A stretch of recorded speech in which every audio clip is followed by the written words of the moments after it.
welcome to Mike's YouTube channel. Remember to subscribe. Yo, what's up, great people? Welcome back to my YouTube channel. This is Mike, and kindly remember to subscribe to my channel. So this time I did a video about Fort Jesus.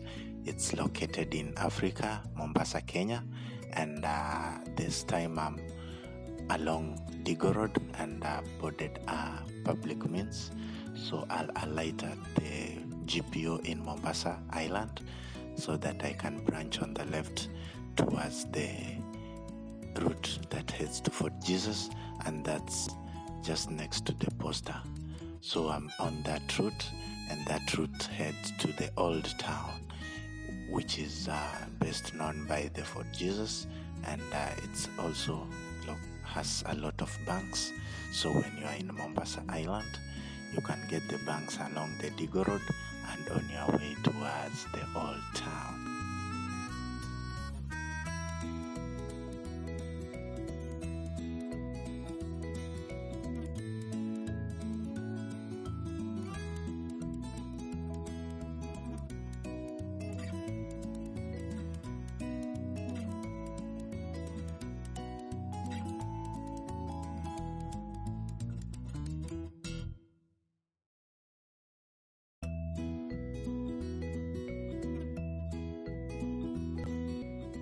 So guys, we are finally at the roundabout towards the Fort Jesus. So when you walk straight along that road, you will get a roundabout and you take your left turn. You will simply see a signpost that will show you the way to Fort Jesus.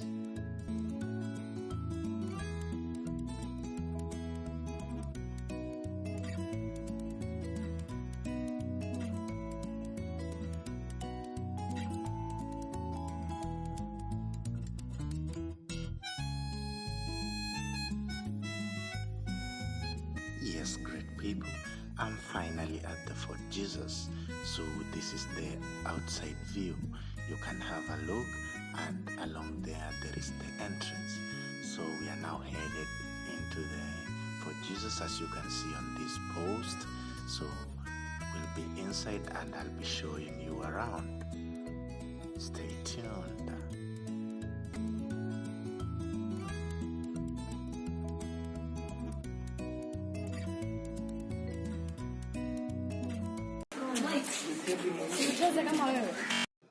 So we are right at the entrance.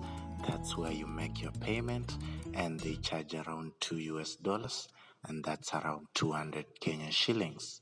So we managed to get a volunteer guide to take us around, and he charged us some little fee. So this is the compound of the entire Fort Jesus, and we'll get a chance to go around it. So this is a diagrammatic presentation of the Fort Jesus. So we got the explanation that we have the entrance that is called the Arc of Stairs, that's located facing the ocean.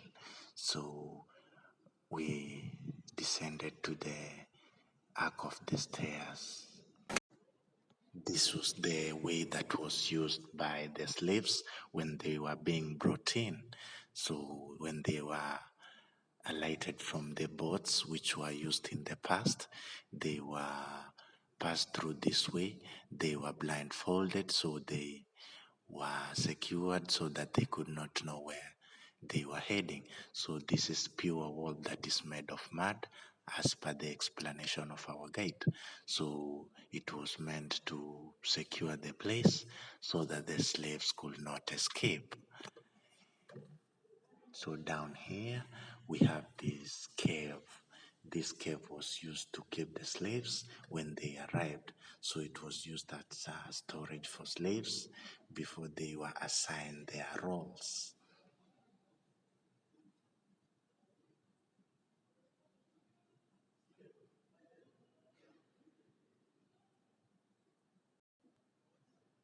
So this is the inside of this cave. It's so dark, guys. So as you can see, it's where the slaves were kept.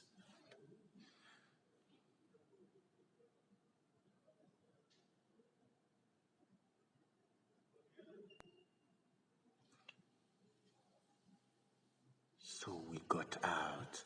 So this place was inhabited by the Portuguese, and they had built the wall halfway, and when the British came in, they added the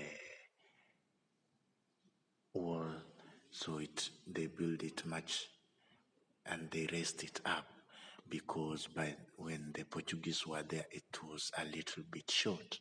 So this is the area where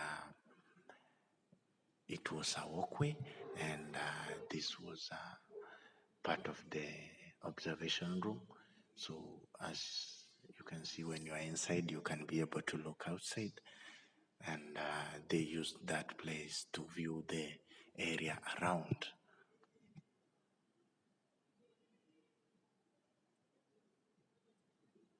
So this is the wall of the Fort Jesus that covered part of the fencing.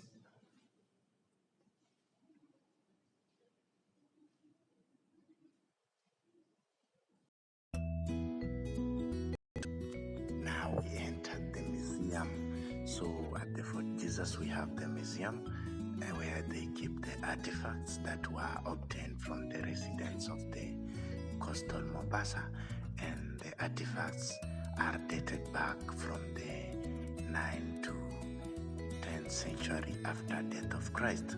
So they have been arranged in an order based from the oldest to the much latest one. So this is the museum, and most equipment that were found were the cutlery, some plates, some cooking pots, according to how you can observe. So that is ranging from the much earliest to the latest so far. So this is the museum, and I hope you are getting to see something. So as you can see, the more you move to the earliest, there is much and much improvement. And initially you will see the utensils are made of mud and clay, and now they are of melamine and all that. So these are British cannons. These British cannons were used to send, or rather fire, some like bullets to their enemies. So they were used as defense mechanisms at that point. So those cannons were said to fire at a distance of around 300 meters. So these cannons are so many around the compound, and you can be able to see. So this one is one of the bullets that were used. So it's a sample of the bullets that were used, and it weighs around 20 kilograms, and it's so heavy. So it was used in the past during that period to fire to their enemies in case they were attacked.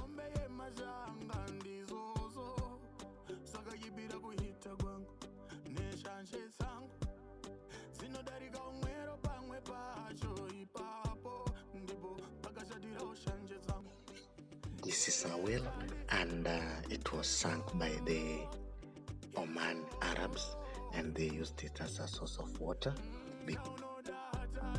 So they had to dig this well so that they could get some water supply. But the problem is the water was salty, but it could serve them for most of the purposes. As per now, it has been converted to a well that is used by the staff within the museum.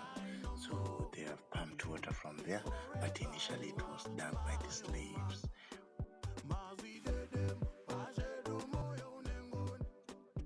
Guys, at this point, this is where the Omani people buried their leader.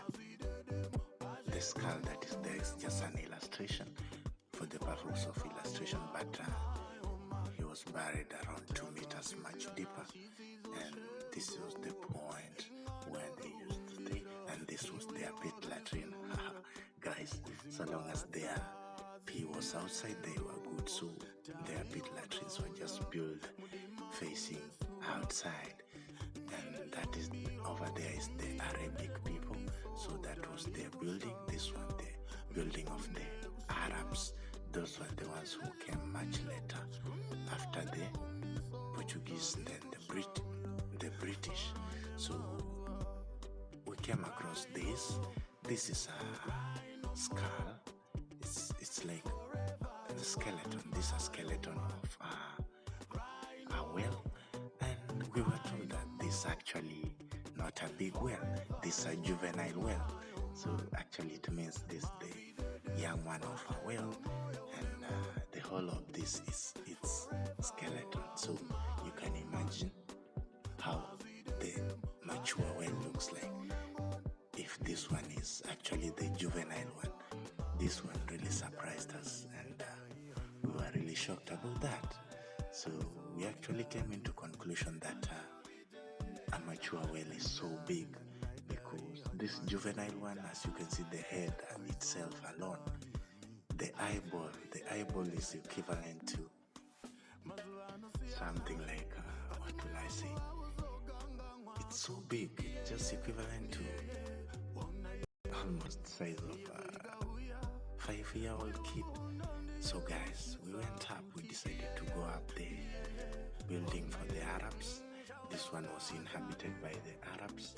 It was called the Oman House, and these are their artifacts. These were what they did.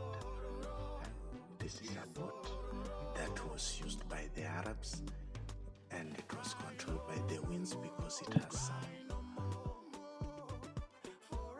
sort of parachute on top, so they could only use it as a means of transport during the windy period. So they observed the winds, and when the winds were heading in a certain direction, they knew that they could travel, and those winds were best known as the monsoon winds.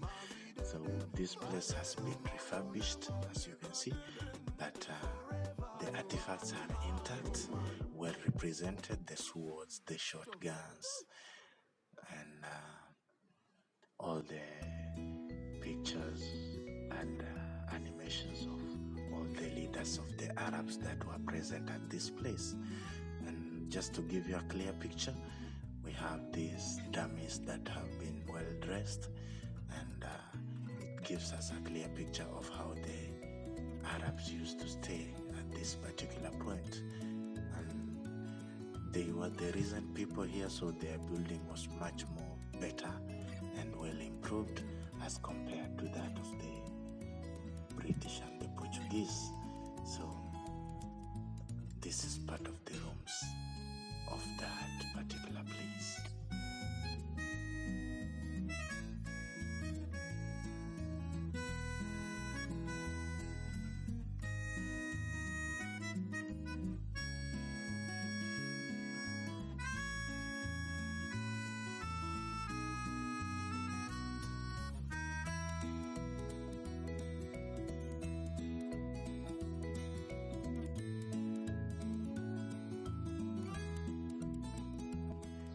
So we are on the outside of the compound of the Arabs.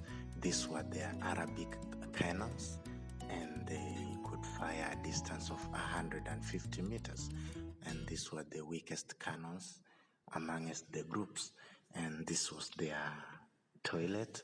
And as I told you earlier, so long as the toilet was facing outside, they were good to go.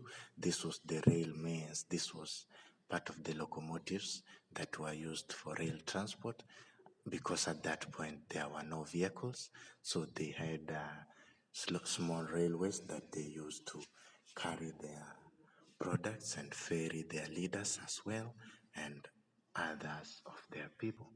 Now guys, we are headed to a point where a room that is said that there was a Portuguese soldier who discovered that he had only remained alone, and at this point the Omanis had already inhabited the place and they were taking over. So this soldier decided to commit suicide at that point, because he had no option, because he was all alone and there's nothing he could have done. So we are headed to that place. Oh, so emotional. Somebody just committing suicide because he had no backup. So this is the entrance of that point.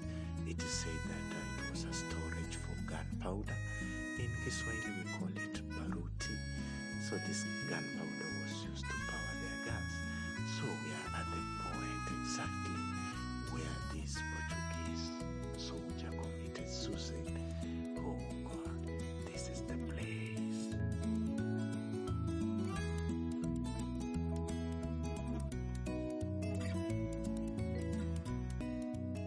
Thank you guys for watching.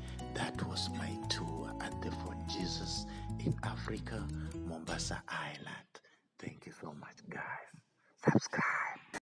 Thanks to my great friends, Tony, Polly, Ruth, and Karen, who accompanied me, and for their support as well. Welcome, guys.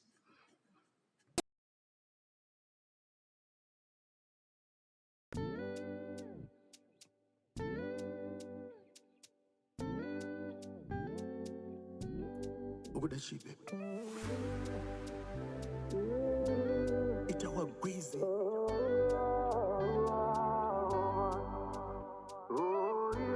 the kamwe kataji song